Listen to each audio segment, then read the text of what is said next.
Et bonjour merveilleux être que tu es. J'ai plus de voix, mais je suis super contente d'être là parce que mon challenge continue et tous les jours j'ai décidé de faire une vidéo pendant 30 jours. Je suis Gwenaëlle Prado, hypnothérapeute humaniste, formée par Olivier Lecarte et Patricia D'Angeli à l'IFHE.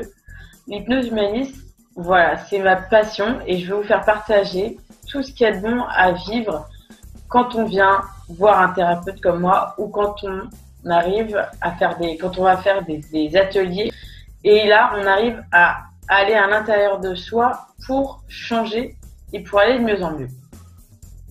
Moi j'ai commencé l'hypnose parce que au départ je cherchais un moyen pour rendre les gens heureux et oui c'est vrai, exactement ça.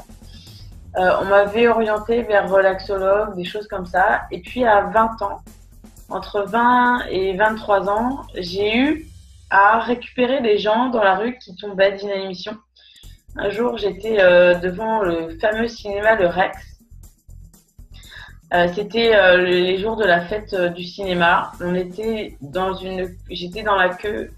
Et il y avait une queue de malades, quoi. Il y avait énormément de monde qui attendait pour aller voir le film. Je me souviens même plus du film. Il y avait une jeune fille devant moi, j'avais à peu près son âge, peut-être qu'elle avait 2 ans de moins que moi, quelque chose comme ça, elle devait avoir 18 ans. Et puis on attendait, et tout d'un coup, la jeune fille devant moi tombe, mais raide, complètement raide, et bim, elle tombe. Donc il y a quelqu'un qui la rattrape derrière, et puis qui s'en fout, quoi, qui la rattrape et puis qui la laisse à terre. Et du coup, je regarde les gens, je les trouve vraiment pas concernés. Moi, j'avais jamais fait d'études de secourisme, mais je vais la prendre avec moi, je vais l'asseoir sur les marches. Personne m'a gardé la place en attendant. Et puis, je vais l'asseoir et je vais parler avec elle. Et en parlant avec elle, elle a commencé à sortir de son coma, en fait. Elle n'avait pas assez mangé. Et elle était tombée d'inanition, comme on dit.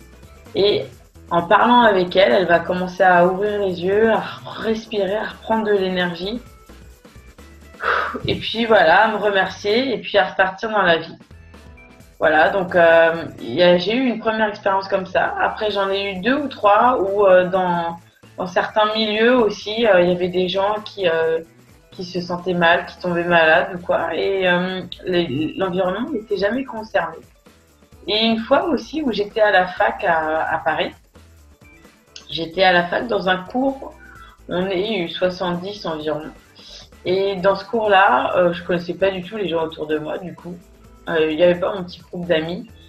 Et dans ce cours-là, il y a une jeune fille qui se lève en plein milieu du cours. Alors vous savez, quand on est à la fac, il y a le grand monsieur, le prof qui parle, et tout le monde se tait, et tout le monde écoute religieusement en se disant « Oh là là, ces paroles d'évangile !»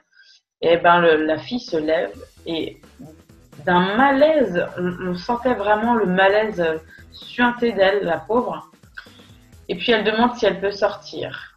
Et le monsieur, le professeur, lui dit oui, oui. Et puis il continue. Moi, je me dis, il y a un truc de pas normal, c'est que cette fille-là, elle est au bord de tomber dans les pommes, encore une fois. Et je suis vraiment contente d'avoir eu toutes ces expériences-là parce que je vais aller la suivre alors que je la connais pas, que je suis dans le cours et que j'ai bien envie de suivre le cours. En ethnologie, j'y étais. Je vais la suivre à l'extérieur, dans le couloir. Il y a une dame qui va lui donner une chaise, une secrétaire qui va lui donner une chaise. Et en fait, elle est en train de tomber dans les pommes. Et donc, je lui demande de prendre ma main. Je lui demande de respirer au rythme où elle va serrer ma main quand elle va souffler. Elle va serrer ma main. Et en fait, au départ, je sens à peine sa main qui serre, à peine. C'est vraiment, elle est complètement en train de partir. Et petit à petit, je vais lui demander de serrer la main, je vais la coacher. En fait, je suis déjà en train de la rattraper dans son inconscient. Et puis après, je vais continuer dans ma vie à utiliser cette façon de parler sans que je sache vraiment ce que c'est. Jusqu'au jour où je découvre l'hypnose pour moi. Et là, je sais que c'est exactement ça que je veux faire. Donc, aujourd'hui, il y a des choses que vous avez vécues qui sont très fortes, mais qui peuvent parfois ressembler à des détails de votre vie. Alors permettez-vous de faire un retour sur vous et sur ces moments forts où les gens n'ont pas fait ce que vous pouviez faire à ce moment-là. À chaque fois que j'ai fait ça, personne n'a été concerné, personne ne s'est senti concerné, personne ne s'est senti concerné pour aller dans le mieux-être et guider la personne dans son inconscient. Si j'avais pas été là, en fait, j'ai appris après que cette jeune fille-là, elle était enceinte. Et on avait 19-20 ans, hein, pourtant. Mais, et du coup, son corps travaillait tellement qu'elle s'est fait un malaise vagal et elle était vraiment en train de se barrer. J'imagine ce que ça aurait pu donner si elle s'était réveillée aux urgences. Donc, réalisez en vous que vous avez des capacités que les autres n'ont pas. Et c'est là qu'on vous attend. Et c'est là que le monde a besoin de vous. Donc, merci beaucoup de m'avoir écouté. Je suis encore là pour vous. Ça y est, j'ai fait ma remodélisation d'histoire de vie, ma RHV. Donc, pour les filles et les personnes surtout qui m'attendent, filles ou garçons, pour vous donner les résultats, eh ben, sachez que je l'ai enregistré. Ah, je sais pas si elle est aussi bonne que la première, parce que comme j'étais malade, j'ai eu moins d'énergie. Mais c'est pas grave, je vous donnerai les résultats.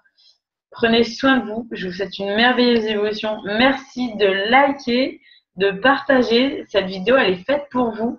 Et plus on va se soutenir dans cette communauté de YouTube, et plus on va avancer ensemble.